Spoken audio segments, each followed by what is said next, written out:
Okay, may lahi rin kami. Ano? Magnanakaw. Totoo nga yun. Oo, last na to. So Nina, ikaw talaga nagnako ng 100 pounds ko kagabi. Hoy! Di ba? Sinabi ko lang. Nag-withdraw kasi ako kasi may bibilin ako sa Tesco. Tama ba? Yeah, Tesco. Oo. Sabi niya, ayoko dyan, baka hindi tayo makapasa. Gago, sabi niya mag-exam daw kasi Tesco daw, gago.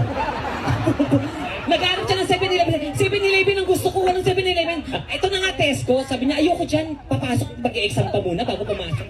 Bobo. Oo, mas Diba? Mas bobo ka. Nawala yung 100 pounds ko. Tinabi ko lang, baka mawala mo. O, tinan mo. Kasi sabi ko, kinuha mo, sabi niya, hindi. Hoy, iniwasan ko na yung ganang pag-uugali. Mamatay? Di ka nagnakaw? Last na to. Hindi ko talaga mapilit eh. Sino mo mga ano mo? O, Ayan. sabi mo sila muna. Sige po, habang so mag-enjoy po tayo ngayong araw na to. So, this time, ano bang gagawin natin? Ipatahi mo kasi yan.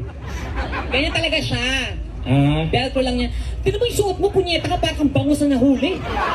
Gago ka, nag-load ka, ganyan lang suot mo. Punyeta ka, nag-business class ka, ganyan lang bibigay mo sa mga tao. Hoy! Kaya ako, tinan mo, ako talaga, naghanda ako, di ba?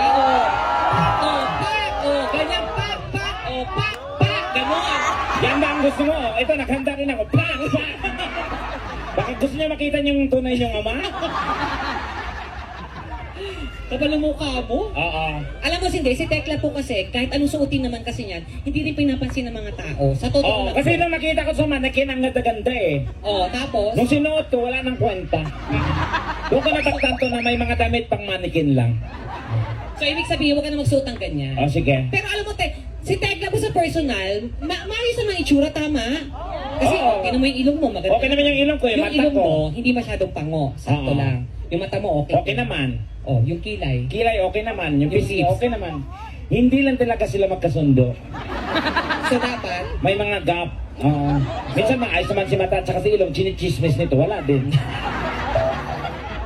Oy, kayo na pa tayo nagsasalita ng Tagalog, ang daming mga ibang lahi. Of course, I can speak English, Nita. Don't you ever underestimate. Ano? Taka. Ano? Tuloy mo. I'm a... Tuloy mo. Ayan, ang dami nila, iba-iba yung mga lahi nakikita ko. Yeah, I saw, especially your... Yes, sir, Ano na? where are you from? Ano? Yeah, you, I'm talking to you. Huwag mo siya awain, tarantado ka, taga dito yan. You know Harry Potter? Ano? Sino? Harry Potter?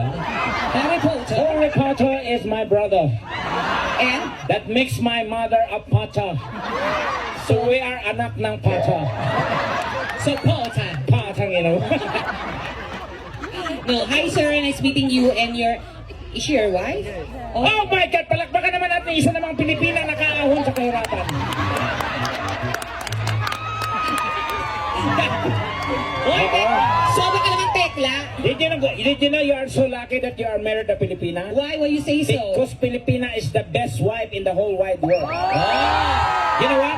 Filipina are very loving. Yes. Filipina are caring. Yes. And you know, Filipina is very stretching. You know the muning, very stretchable. Okay. You know what? One size fits all.